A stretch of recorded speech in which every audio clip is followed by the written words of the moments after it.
Hello, listeners. Today is February 14th, 2025. Happy Valentine's Day, and welcome to Voiceover Work, an audiobook sampler. Where do you listen? Today, we're sampling chapters from the fascinating audiobook Become a Studying and Learning Machine by Peter Hollins. This book takes you on a psychological and physiological journey of your brain and how to work with it best. What your brain likes and hates, that will 1,000% impact how quickly and effectively you learn. The more you learn, the more you earn. So let's go on this journey together of how to maximize your time, money, and life path. Available on Amazon, this book will help you unlock your full learning potential and become an expert in no time. The audiobook version is also available on Amazon, iTunes, and Audible.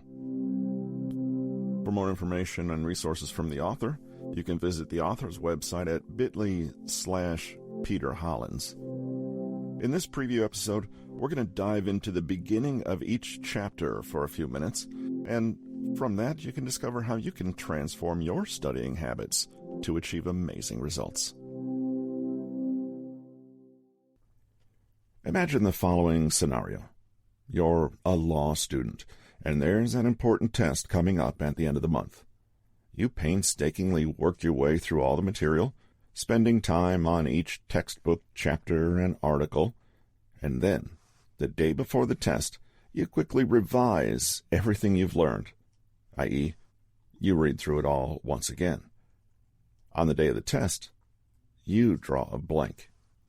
You can answer a few questions, but you're having a hard time recalling the things you need to. You don't get it. Haven't you spent hours and hours studying? Haven't you made countless notes? How could it be that all that work amounted to so little in the end? This is a book about all the ways our assumptions and misconceptions about learning may be getting in the way of us achieving our learning potential. Without realizing it, most of us have acquired a set of unhelpful beliefs, habits, and attitudes from our time in conventional education, and we reflexively turn to these old ways of doing things anytime we need to acquire new skills or knowledge. In the chapters that follow, we'll be looking more closely at the normal way of studying, and instead considering more evidence-based, effective alternatives that will get you real results. We'll begin with an understanding of how learning actually takes place and how to structure our approach to match the way our brain naturally incorporates new material. We'll explore the power of a consistent reading habit and also how to read for maximum benefit. We'll look at intelligent ways to boost your memory and why the special tips and tricks don't always work. We'll examine all the ways that staying organized can actually improve the quality of your thought, and we'll be reappraising deeper beliefs about work, rest, play, and creativity, and how you can consciously harness their power. How to use successive relearning. But first, let's return to the law exam and going blank after hours of study. This situation is not uncommon, and the reason it happens is this. Your studying was not true, genuine practice. You certainly did spend hours reading and making notes, but what you didn't do is spend time practicing the one skill that would matter, retrieving information. Look back at the story and you'll see that you practiced retrieval, i.e., actively recalling information from memory, just once in the whole month, and that was during the exam itself. No wonder you didn't find it so easy. The truth is that effective learning is not automatic. What's more, just because you spend time and effort, it does not mean you are learning. Learning is only effective if it is strategic and actually reflects and supports the way your brain genuinely acquires new skills and knowledge. That means that if we truly want to learn, we need a deliberate and proven approach, rather than merely defaulting to habitual study techniques that seem like a good idea. Reading, highlighting text, making notes. Knowing how to learn is itself a skill, and it's the reason you're reading this book right now. To learn well, we need to understand how the human mind works so we can optimize. No matter what topic we're trying to... Chapter 2. Know how to read intelligently. There are some disciplines and skills that require very little book learning, such as dance, athletics, or music. For most of us, however, our chosen topic of study will, sooner or later, require a little reading, or a lot. Even if our chosen discipline is not book-heavy, we can almost always derive some benefit from reading about it one way or another. In this chapter, we'll be looking at ways to fine-tune your reading skills so that you can get the greatest benefits from the best learning tool humankind has ever invented, books. Descartes' reading tips. What is your attitude to reading? In your world, what is reading really for? And what place does it have in your everyday life? For the world's most learned and accomplished people, the answer to the above is that reading is simply everything. There are very few great thinkers, talented masters, or other intellectual heavyweights who don't have reading as a central feature of daily life. If you want to learn, in other words, you need to know how to read. Yet so few of us are actively taught how to go about it. First, reading serves various purposes: entertainment, inspiration, distraction, knowledge acquisition, or a combination of all of these. Not every instance of reading needs to reach PhD levels of profundity or be supremely useful, but if we are thinking about reading to learn, we need to understand how to read in a strategic, deliberate, and focused way. We can think of reading as far more than mere input. It's an active means to expand knowledge, find meaning, understand others and oneself, discover, and improve life while minimizing mistakes.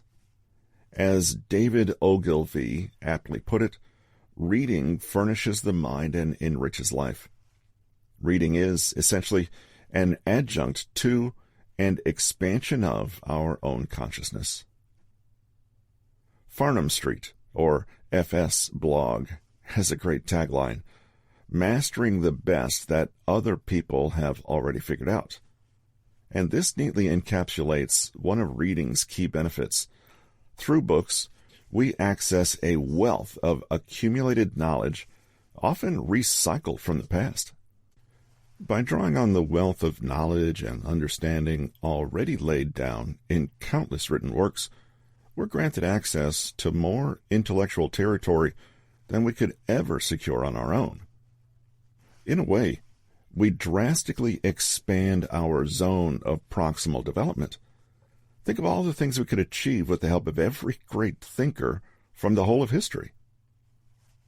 Read in any way you can, and that includes borrowing from libraries, reading online PDFs and copies, or accessing ebooks. If possible, however, try to own hard copies of books, since this allows a certain familiarity and encourages a deeper grasp of its material, since you can annotate the book exactly as you like and return to its pages again and again. Take a look at the following advice for how to read a book, in particular, a work of philosophy. I should like the reader, first of all, to go quickly through the whole book like a novel. Chapter 3. Sharpening Your Memory. Leanne considers herself intelligent. She enjoys her studies and feels like she has a very good grasp on the fundamentals. The problem is exams and tests. Whenever Leanne finds herself facing that dreaded exam paper, her nerves get the better of her, and she can't remember a thing. Suddenly all her intelligence and understanding fly out the window, and she does far worse on the exam than she knows she should. She believes she has a poor memory, But the truth is that Leanne's memory is just fine. Her studying strategy, however, is not working for her. In this chapter, we're going to be looking at how to boost your own memory and learn to study and revise in a way that genuinely helps you retain everything you learn. The blurting method. You may have encountered the concept of blurting on TikTok or YouTube, where it first gained prominence. Originally from the creator Unjaded Jade, the technique seems to genuinely work for those who try it.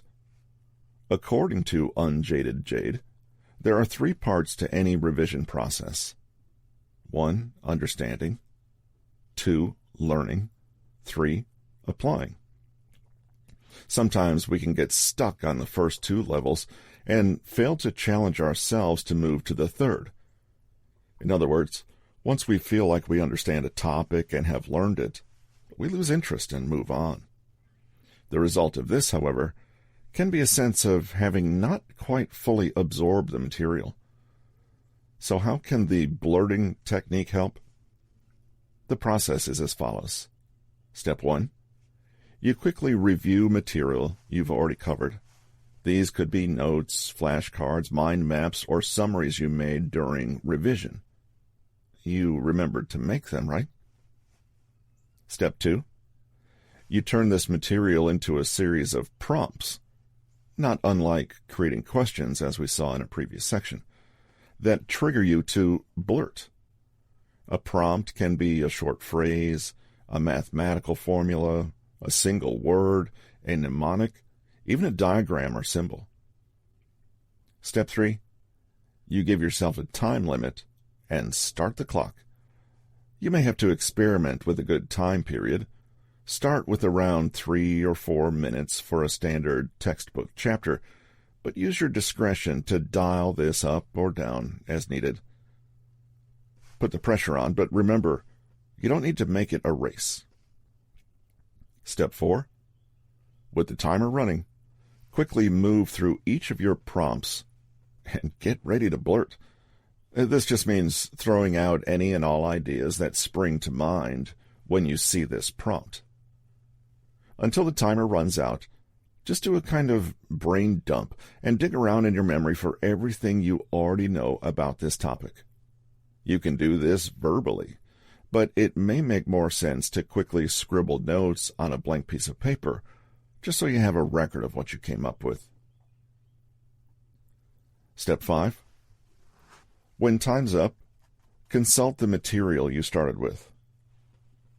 It's now time to annotate these notes and mark all those areas where you're missing knowledge and struggling, as well as places you've mastered well. Use your chosen or preferred annotation system to really keep things coherent. For example, Chapter 4, Be Strategic, Stay Organized.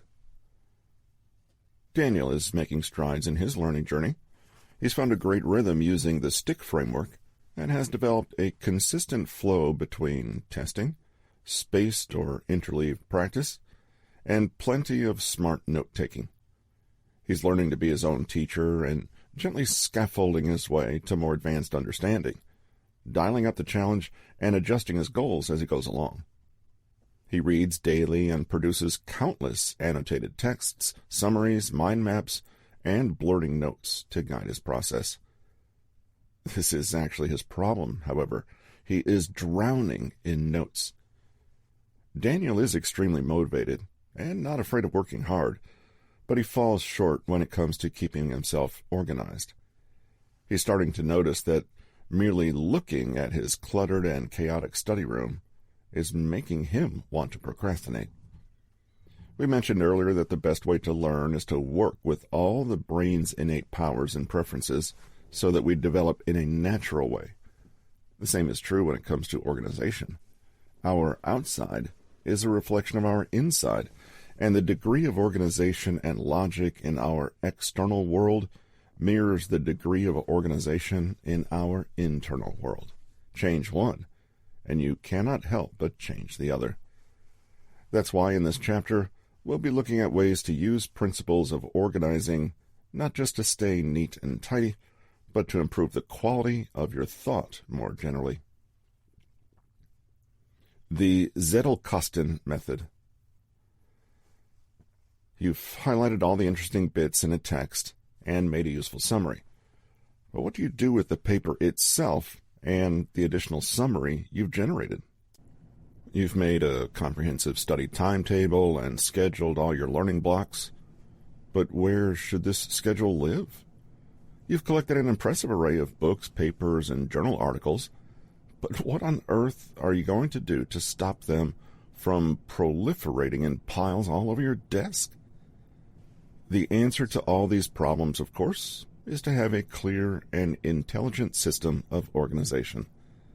The Zettelkasten method is one such system, and it should not be thought of as an organization or tidying approach, but rather a method for more disciplined and effective thinking.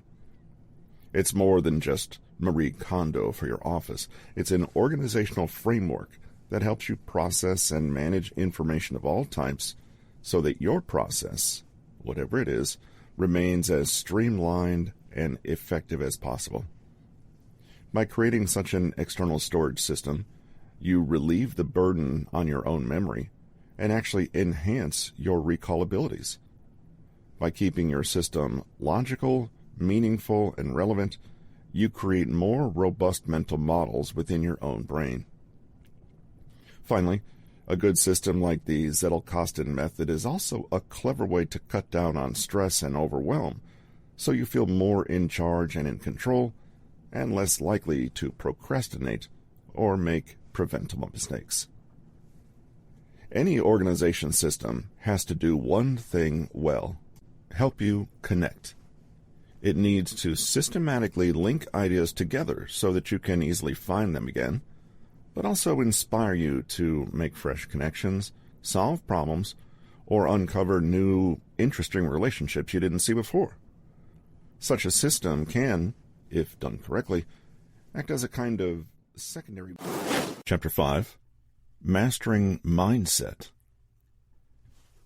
In the previous chapter, we explored the complex interplay between concrete and abstract, as well as all the ways in which the external world becomes represented internally, according to the way we organize ourselves and the material we're learning. By creating and following maps of our own learning process, we allow ourselves to take a step back and learn a little more about how we are learning. In this chapter, we'll take a closer look at the psychology behind learning, and, in particular, how certain misconceptions and assumptions can hold us back from our full potential. Thinking modes: focused or diffuse. In just the same way that abstract thinking is not better than concrete thinking, focused thinking is not necessarily superior to diffuse thinking. What do we mean by focused and diffused? Focused attention and thinking is fully invested in the single task in front of it. This is characterized by high levels of unbroken concentration, channeled completely toward achieving its chosen outcome. It's like the intense narrow beam of a laser. Diffuse attention is the opposite, and more spread out over a range of different stimuli, in a more free-form, relaxed, and responsive way. More like the softer but broader diffusion of a lamp, weaker but more expansive. If you've spent any time at all in a conventional education setting in your life, you probably have absorbed the idea that focused attention is the ideal and diffuse attention is the deviation that requires willpower and discipline to overcome. Many of us believe that if our attention wanders and we become distracted, the best response is to quickly pull it back to where it should be, through sheer self-control if possible, and eventually this will make us more productive. We can instead see both modes of thinking as valuable, however, and merely different from one another. While being able to completely screen out every piece of information unrelated to the task at hand is useful when we want to study a tricky concept or memorize something, what about all those times when paying attention to other pieces of information is actually necessary? To extend our metaphor, you certainly cannot cut steel with a gentle 60-watt lamp. But at the same time, a powerful laser is not the best way to bring some good mood lighting into your living room. The idea of diffuse versus focused thinking is said to have been popularized by Professor of Engineering Barbara Oakley. In her book, A Mind for Numbers, How to Excel at Math and Science, even if you flunked algebra, she explains how people naturally switch between both modes. Sometimes we require our brains to zoom in and do deep, highly focused work, and other times we need our conscious awareness to be looser, more open, and more receptive to the entire field of information around us, especially if we intend to discover something we don't already know, like a possible solution to our problem. Now, diffuse thinking is not the same as being mindlessly distracted by social media or having a genuine inability to focus on the thing you'd like to focus on. Rather, diffuse thinking is that wide-angle lens on the world, the bigger picture view. Letting your mind become unfocused and wander means...